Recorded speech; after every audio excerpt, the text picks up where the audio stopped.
During the summer vacation of 2004, a female college student decided to visit her sister and work at an apartment complex to earn extra income for the upcoming school year. However, the student mysteriously disappeared without a trace, leaving only a pair of sandals abandoned on the concrete floor. Despite extensive search efforts by the police, there was no clue about the unfortunate student.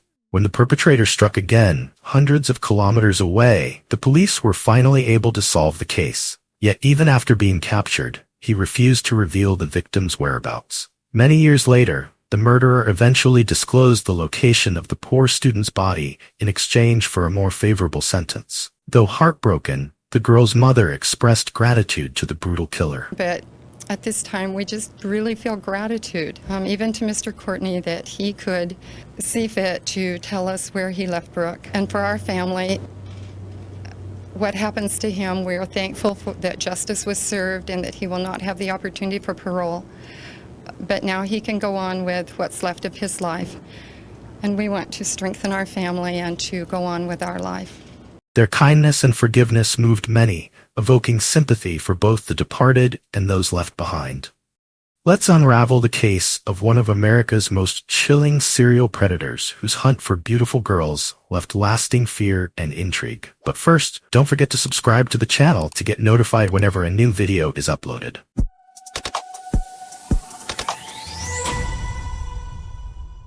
The story this time takes place in the city of Corvallis, Oregon, USA. After completing her first year at Brigham Young University, the beautiful student Brooke Wilberger decided to return home to Oregon for the summer in 2004.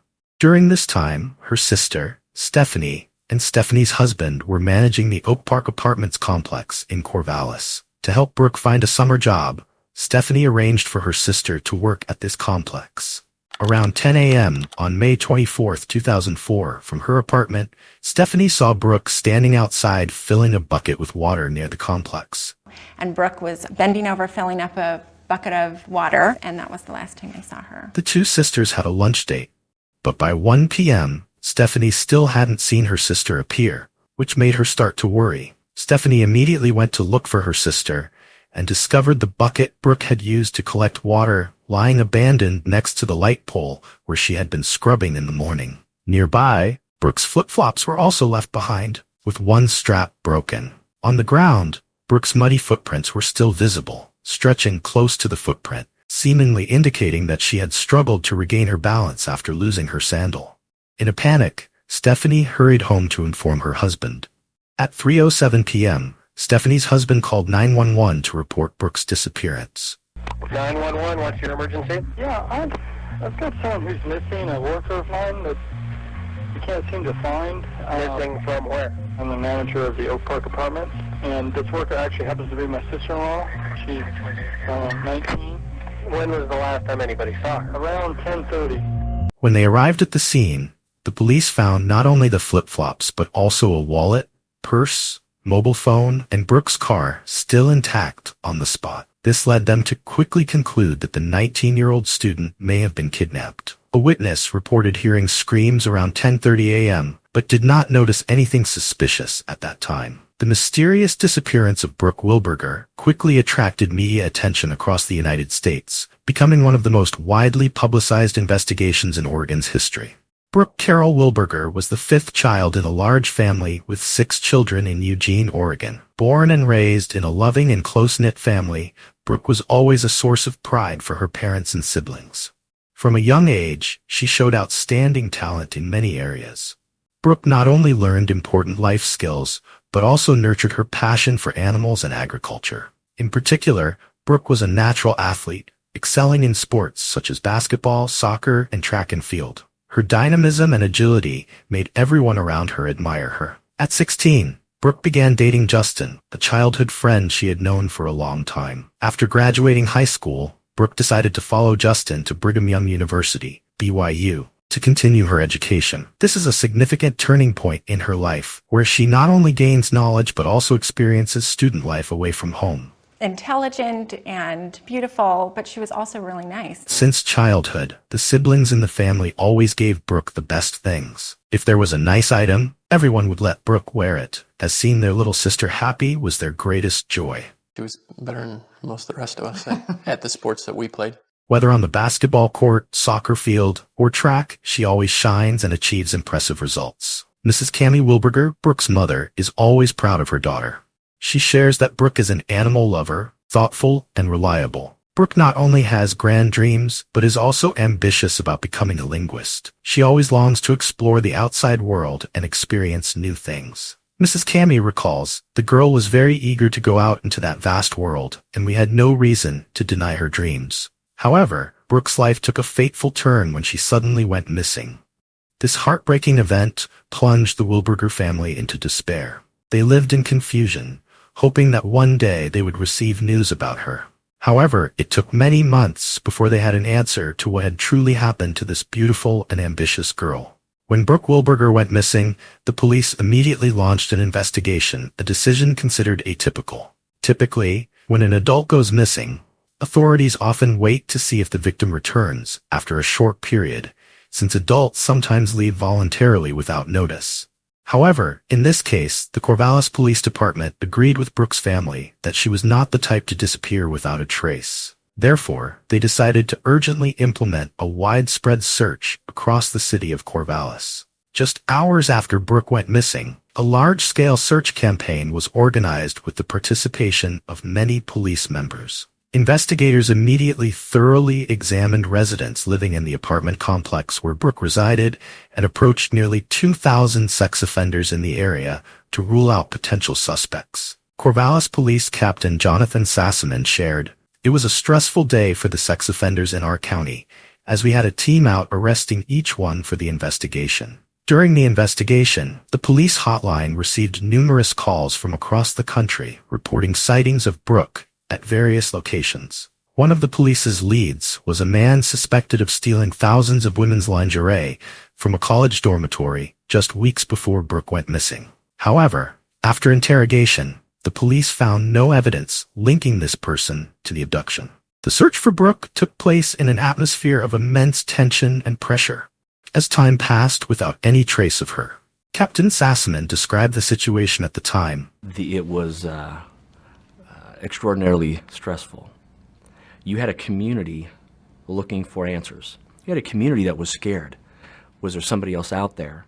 Who's going to be the next victim? After 6 months of investigation with no progress, authorities finally achieved a significant breakthrough when they discovered a connection between Brooke's case and another abduction that occurred in Albuquerque, New Mexico, over 2,200 kilometers from Corvallis. This incident took place on November 20th, 2004, and was unexpectedly discovered by Dara Finks, a service worker. Yeah, we're sitting at the light, and the girl comes running across the street, and my daughter in the front seat says that she doesn't have any clothes on. We were watching her run into the restaurant.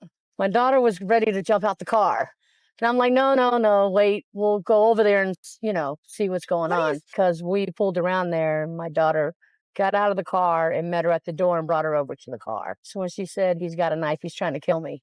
Immediately, Dara locked the car doors upon seeing the terrified look on the woman's face directed towards a small red car parked near the nearby traffic light. That was the attacker's car. To prevent the situation from becoming more dangerous, Dara quickly called 911 and provided details about the man and the car he was driving. Once she calmed down, the blonde woman, with a trembling voice, recounted to the police what had happened to her. She was a 22-year-old exchange student from Russia. On that horrific night, while walking along the sidewalk, she was suddenly approached from behind by a man. He swiftly held a knife to her throat and pulled her into the car. There, she was sexually assaulted and bound with his shoelaces. Afterwards, the man took the poor girl to a rundown apartment complex. When the man was distracted, she managed to untie herself and ran to seek help. Based on the detailed descriptions provided by the victim of the attacker and his car, which included a distinctive red floral seat cover and a small stuffed animal hanging from the car window,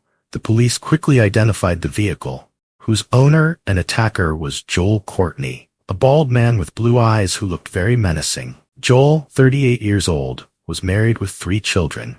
He had previously been arrested for various offenses, including sexual assault, kidnapping, and aggravated assault. Based on court records, Joel Courtney was born and raised in the Portland area before moving to Alaska, Florida, and New Mexico. During his time living in these locations, Courtney took on various jobs to make a living. In Alaska, he worked as a fisherman in the frigid and harsh waters, enduring long and challenging winters. Moving to Florida, he became a mechanic, repairing and maintaining mechanical equipment. In New Mexico, Joel worked as a laborer, participating in construction projects and maintaining infrastructure. Eventually, the notorious killer decided to marry and settle in Rio Rancho, New Mexico, a suburb of Albuquerque. However, authorities believe this is just the tip of the iceberg, and Joel may be involved in many other crimes.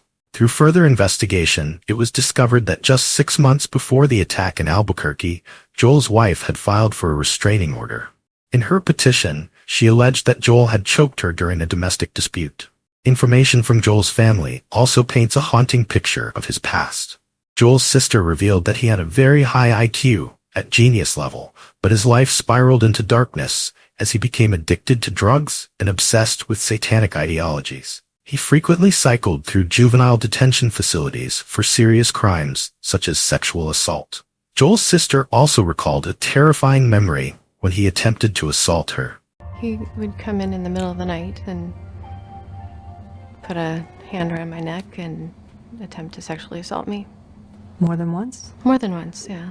As the police reviewed Joel's background, a detective in New Mexico discovered an important detail. Joel had been arrested in Lincoln County, Oregon in January 2004 for driving under the influence. This raised a series of questions about the crimes that Joel may have committed without ever being detected. However, instead of appearing in court, he went into hiding, and the warrant for his arrest has remained since then. When calling the Lincoln County Sheriff's Office to inquire about the DUI case, the detective also disclosed details about the sexual assault in New Mexico. These details, although pertaining to a different case, had striking similarities to Brooks' case, leading the Lincoln County detective to suspect a connection between the incidents. Therefore, they requested investigators at the Corvallis Police Department to conduct a deeper investigation into Joel Courtney. After the exchange of information between police departments, Joel, who was involved in the case, became the primary suspect in the mysterious disappearance of Brooke. Through a thorough investigation, investigators discovered that in May 2004, Joel, along with his wife and child, visited their sister's house in a suburb of Portland, Oregon. Information from cell phone data indicated that Joel was in Corvallis on the morning of May 24th, coinciding with the area and time of Brooke's abduction. When they discovered Brooke's DNA along with Courtney's DNA in the interior of the truck, this evidence became a crucial key in accusing Joel. Based on this strong evidence, Joel ultimately confessed to the charge of aggravated murder in 2009. During the trial, he agreed to plead guilty in exchange for prosecutors dropping the death penalty request. This decision led to Joel being sentenced to life in prison without the possibility of parole, ensuring that he would never be released.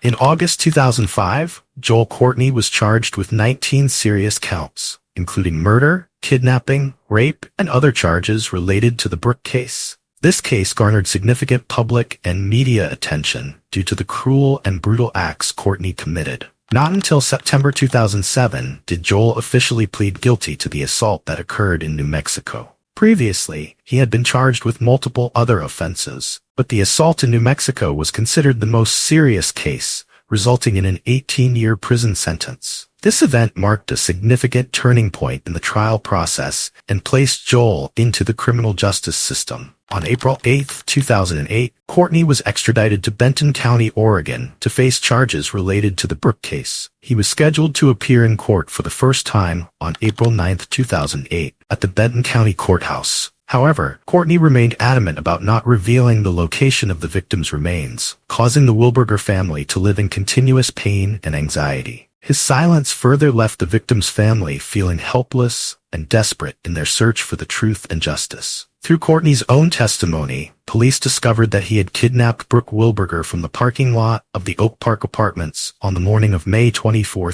2004. Prior to this, Joel Courtney had also attempted to kidnap 2 other students, but fortunately, both had successfully escaped. After failing to abduct his initial victims, Courtney saw Brooke cleaning a lamp at a nearby apartment complex and decided to approach her. Police stated that Brooke was trapped at the end of the parking lot with no escape route, making her an easy target for Courtney's criminal behavior. At that time, Joel pretended to be a delivery person to get closer to Brooke. When he arrived, he used a knife to threaten Brooke into getting into the truck. The tenants in the complex heard Brooke's horrific screams and discovered her shoes left at the scene. However, when they opened the logbook, they found nothing unusual. At that time, Brooke had actually been successfully kidnapped by him into the truck. According to prosecutors, Courtney drove Brooke deep into the woods, where he bound her with tape and kept her alive for 24 continuous hours. During this time, Joel sexually assaulted the victim, causing severe psychological and physical harm to Brooke. After Brooke could no longer endure the pain and fought fiercely, Courtney brutally murdered her.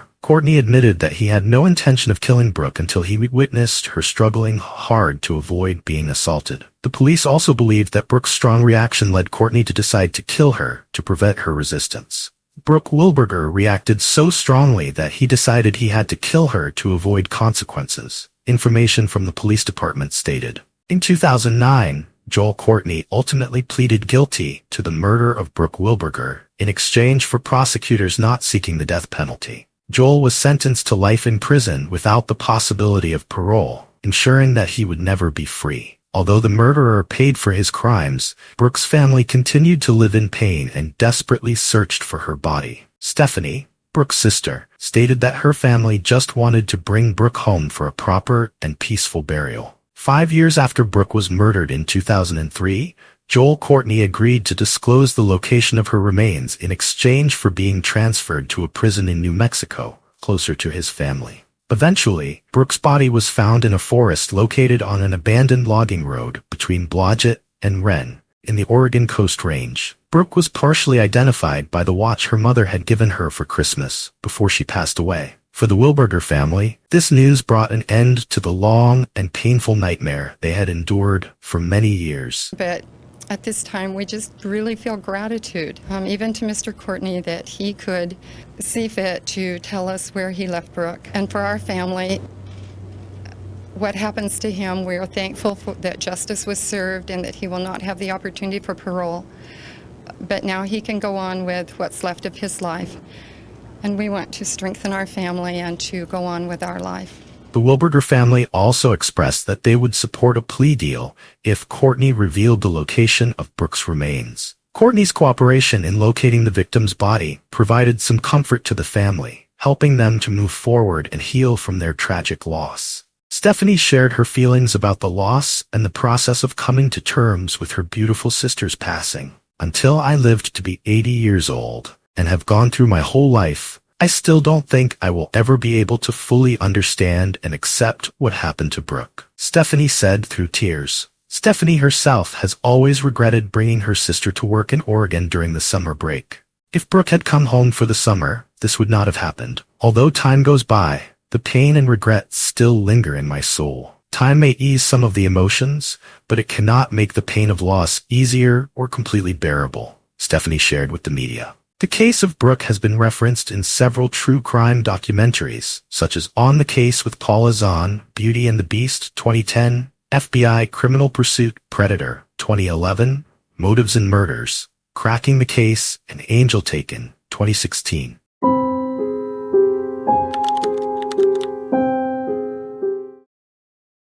Nearly 10 years ago, a horrific case occurred on the small island in the Gulf of Thailand. It was two British tourists who went to a bar late at night and then disappeared without a trace, not until their naked bodies were found the following morning. In fact, what made this case particularly notable is that it happened on the island of Koh Tao. The island has been given the nickname of Death Island by the world because it has been the site of a series of mysterious cases claiming the lives of 7 tourists in just a few short years.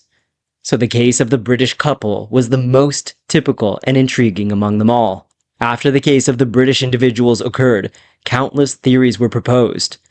But the truth of the matter was like fog enveloping the island, making it nearly impossible to discern what was real and what was false.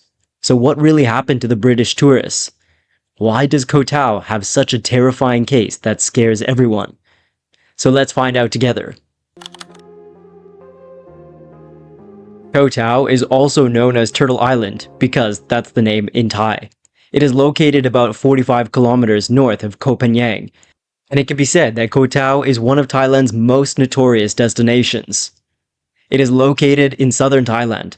With an area of only 21 square kilometers, 8 square miles, it is the smallest of the 3 famous tourist islands in the Gulf of Thailand. Koh Tao is particularly famous among backpackers, and it is known for its marine life and diving activities. However, the tourist paradise has been dubbed Death Island, after many strange murders have happened to tourists between 2015 and 2017.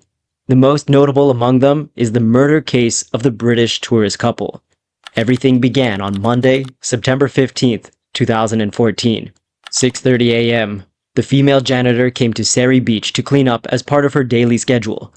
She started cleaning from the pier and along the beach towards the resort. But when she got to the rocky area, she was horrified to discover something. It was the lifeless body of a woman lying on the beach, and not far away was a man lying face down. Realizing something had gone wrong, the janitor picked up immediately and called the police. Koh Tao is a very small area and has very few permanent police officers, so only a few were dispatched to the crime scene after the report was received. In the early morning, there were many other people on the beach, so the small number of police officers could not protect the scene. This quickly led to evidence being demanded. Around 11 a.m. that day, the police reinforcement arrived by helicopter. It had been 4 hours since the couple was discovered, and the police taped off the entire beach area and the pier, ensuring that no one left the island. Around the rocky area, the beach is just 30 meters to the resort where the girl was found. She was lying under a rock with no pants on and her top pulled up. She had several head injuries. 4 meters from that was the body of the man laying face down. The waves crashed strongly against him, and he had 4 wounds on his back. Scattered around the couple, the police found a pair of shoes, shorts, t-shirt, and a short skirt. On the nearby beach, cigarette butts and footprints were found. DNA extracted the cigarette butts revealed it belonged to an unidentifiable man. In the garden, just 50 meters from the 2 bodies, investigators found a blood-stained toe, and it was no surprise that when test results showed, it belonged to the victims. Forensic estimated that the time of death of the couple was between 4 and 5 a.m. That same day, a few foreign youths reported to the police that their friends were missing, and after verification, the police identified these 2 as the tourists who were reported missing earlier. The female victim was identified as Hannah Witheridge, born on October 15, 1990, in the village of Hemsby, a seaside resort and a civil parish in Norfolk, England. According to the investigation, Hannah came from a wealthy family. Her father ran a holiday rental management company, and her mother a housewife. Hannah had 3 siblings and was the youngest in her family. She was not only academically gifted, but she also had many diverse interests. She excelled in horse riding, playing table tennis, and long-distance running. She made a role model for many parents in educating their children.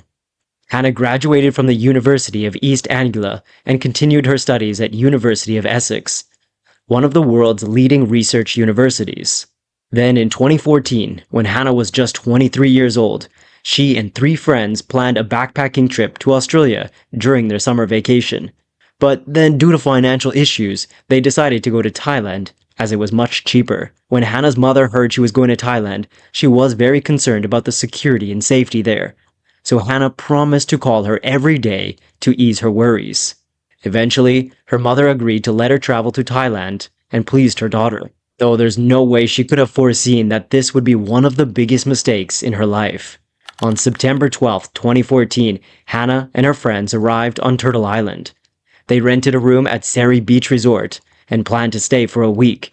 Hannah kept her promise and called her mom every day, sharing with her parents all the exciting travel experiences she had.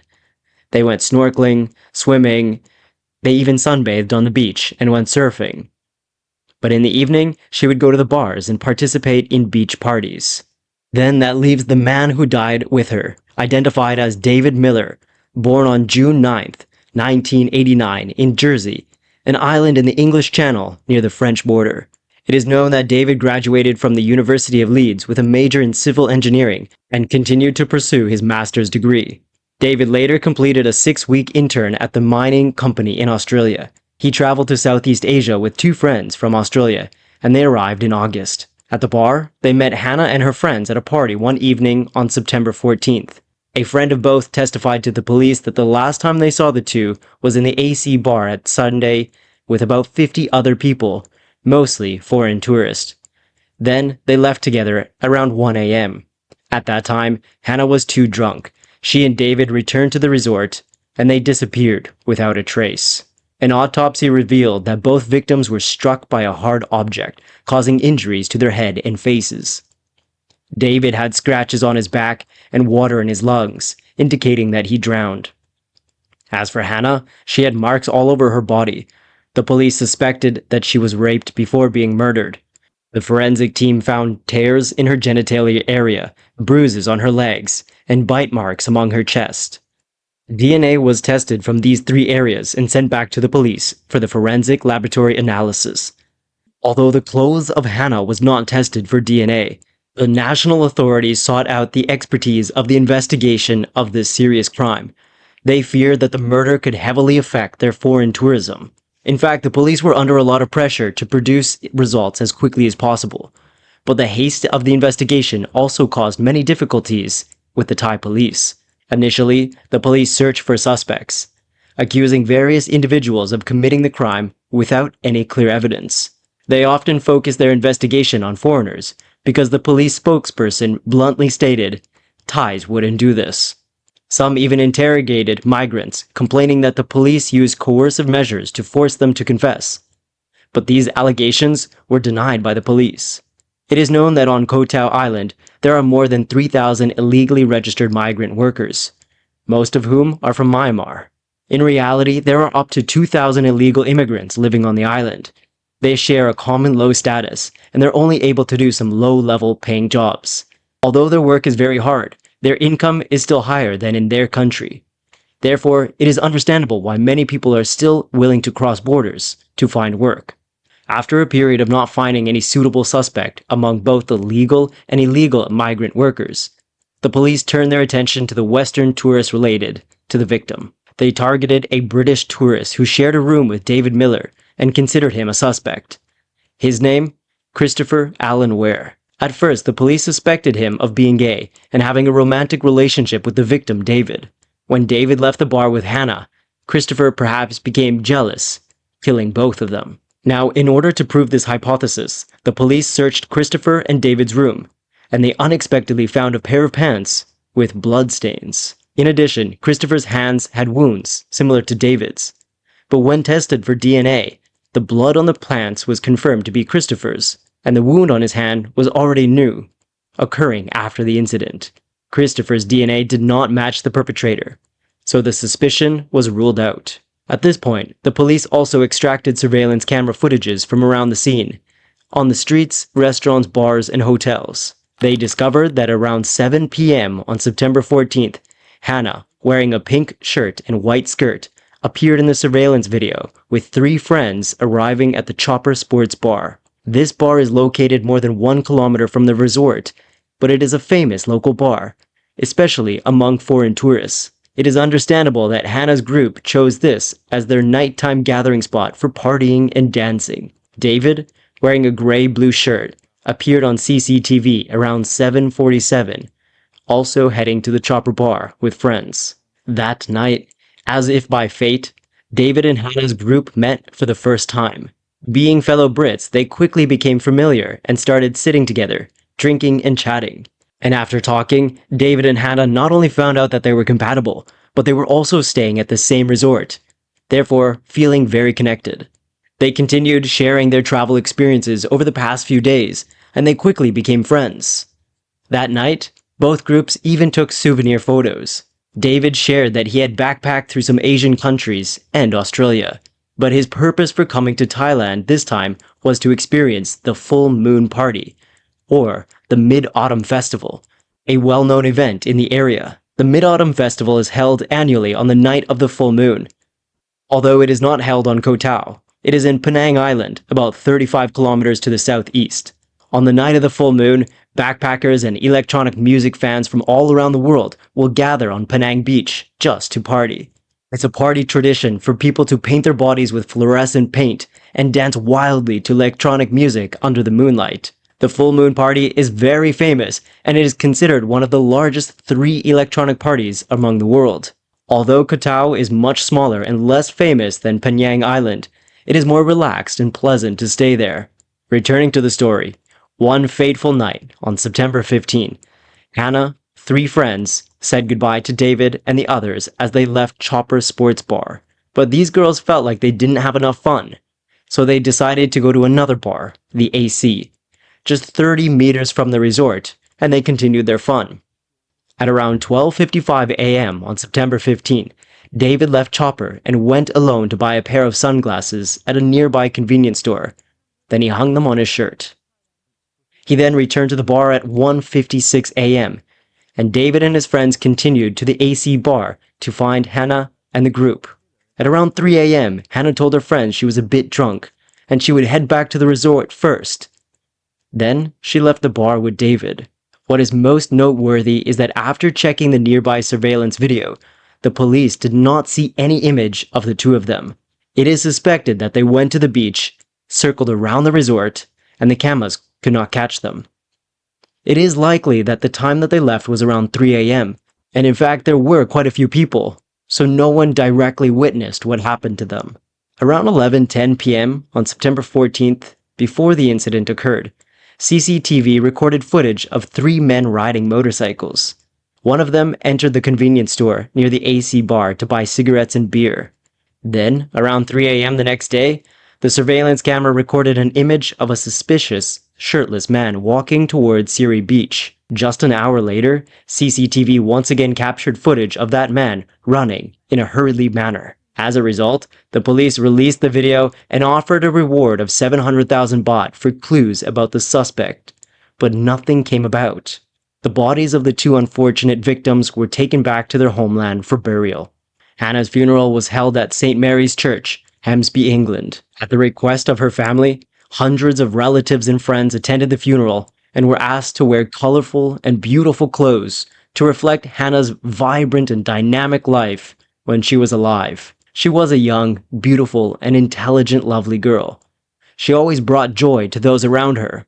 David's funeral was held in Jersey Island, and he was praised as a talented and kind man. And everyone present felt saddened by his sudden passing. David's parents said before the incident that David had called them and said he would be home soon, but they had no idea it would be the last time they would hear his voice. David's father believes that when he was attacked, his son tried his best to protect Hannah, but it was ultimately overwhelmed. He does believe his son was a true hero. Half a month after the incident, on October 2nd, 2014, news spread across the Western media, and many people began expressing concerns about traveling to Thailand. On that same day, Thai police announced the arrest of 3 suspects at the pier. They were the 3 suspicious individuals on motorbikes in the surveillance video that night. However, one of the 3 was a local resident, and he was released as he had an alibi. The remaining 2 were Zaw Lin and Wai Po, both 22 years old from the Rangki state of Myanmar. They were illegal immigrants working in a restaurant near Siri Beach. The police reported that the 2 men had confessed to attacking the couple with a hoe and murdering Hannah. The DNA of the 2 matched the DNA found on Hannah's body, the hoe, and the cigarette butts. The brand also matched the brand that they bought at a convenience store that night, according to the CCTV records. So that day, on October 3rd, 2014, the police took Zaw Lin and Wai Po to the crime scene to reenact the crime. This attracted a large crowd of curious onlookers. Due to the crowd, the police had to work hard to maintain an order at the scene. The 2 criminals reenacted the entire process. Early that morning, Zaw Lin and Wai Po and another friend rode their motorbikes to Siri Beach. They sat under the palm tree, smoking, drinking beer, and playing guitar. The local Thai guy reportedly got too drunk and went home first, while Zaw Lin and Wai Po continued drinking. At that time, Hannah and David passed by. They caught the attention of the 2 men and exchanged smiles. Zaupin and Wilo curiously followed and saw Hannah and David having sex on the beach. One of them found a hoe in the garden and attacked David first. The other dragged David to the sea and held his head underwater until he passed out. Both men then began to surround Hannah and assault her. Afterwards, they considered their next move. They smoked another cigarette, and then they attacked Hannah with a hoe before she had a chance to flee the scene. A local resident reported that on the night of the incident, there was a party on the beach with about 50 attendees, creating a very lively scene that lasted into the early mornings. The time that the men committed the crime coincided with the party, so although there were plenty of people on the beach, no one had paid attention to it. After reconstructing the case, the two suspects were transferred to a prison in Koh Samui Island. 5 days after being arrested, October 7th, 2014, the Myanmar consulate sent representatives to interrogate Zaw Lin and Wai Po. Surprisingly, they both claimed that they were not criminals. They confessed under pressure from the Thai police, who threatened to throw them into the sea for fish if they did not admit to the crime. They continued to state that they were indeed the ones who rode the motorcycles and went to the convenience store to buy goods. But they were not the shirtless men in the surveillance video. The men recounted the early mornings that day of the incident. They went to Seri Beach just to drink, chat, and play guitar, but they claimed not to do anything else. When preparing to leave, Zaw Lin and Wai Po saw a mobile phone on the beach, but could not unlock it. The next morning, they heard about the murder case. Both were so scared that they threw the phone under the house. It is true that later the police found the phone. This was identified as David Miller's. The Thai police blatantly denied the suspects' allegations, and they stated that they had never coerced or harmed the suspects. Even more so, the Thai police had enough evidence to convict both men, even if they did not confess. So who was lying after all? Some people believe that there are too many suspicious points about this case. A witness testified that around 1 a.m. they saw David shaking hands with a man wearing a red t-shirt with the number 9 on the back. And the witness testimony was confirmed to be accurate. Nearby cameras recorded David interacting with that man, but the police did not disclose his identity. Some people suspect that the man might be involved in the case. During the investigation, a man appeared at the crime scene multiple times and stayed to watch the police work. The man was rumored to be the owner of the bar, Chopper and AC, which both of the victims had visited before being killed. Coincidentally, there were rumors that this man was shirtless in the surveillance camera. Then there is Sean McGann, a 35-year-old man who claimed to be David's friend. He stated that the murderer could be someone else. A week before the incident, on September 9th, he had arrived at Koh Tao as a backpacker. In order to make a living, Sean applied as a sling at a bar on the island to cover his travel expenses. Once, while browsing on Facebook, he saw David's post announcing that he would come to Koh Tao. As a result, Sean and David met on the 15th, but because he overslept, he didn't arrive on time. After hearing about David's murder, he felt very regretful and sad. A week after David's departure, Sean was unexpectedly chased by 2 strange men. He was rushed to a convenience store to hide. The pursuers loudly accused Sean of killing David and Hannah, and they also threatened Sean, forcing him to confess. He was so scared that he took photos of the 2 men and uploaded them online before calling the police. Not long after, the 2 men left, and the police escorted Sean back to the resort. In an interview, Sean stated that the 2 men who chased him could be members of a powerful local gang. They seemed to want to force Sean to confess, so they hunted him down. He felt that Zaw Lin and Wai Po might have been wrongfully accused, but after the interview, Sean left Koh Tao and took a flight back to his country. His departure sparked speculation about the case. Some believed that the island was controlled by a criminal group that concealed information about the real perpetrator, and that the local police might have colluded with them to cover up the crime. Then at the time, the Thai Prime Minister Prayut Chan-o-cha made a controversial statement. Tourists think that Thailand is beautiful and safe, so they do whatever they want, even running around in bikinis. Is wearing that safe? It might even look ugly. His statement was quickly condemned internationally, as he later had to issue an apology. The British government expressed concern about the Thai police investigation methods, although they were not allowed to assist in the investigation. Then shortly after, Thailand allowed Britain to send over an observation team consisting of a detective and a forensic expert, but this team was only allowed to stay on the island for 2 hours, and they had no opportunity to interact with the suspect. Some cases were never made public by the Thai police. They stated that representatives from the British and Myanmar governments were limited in their observation. They had to respect the Thai procedures. Both men, Zawlin and Waipo, were citizens of Myanmar. They were convicted of killing the couple in 2015 and sentenced to death. The case attracted the attention of many other countries, and the verdict caused an outrage among the Myanmar people. They strongly demanded that the Thai government release the 2 Myanmar citizens.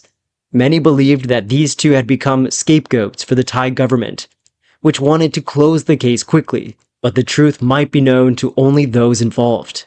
After the case, the number of tourists on Koh Tao significantly decreased.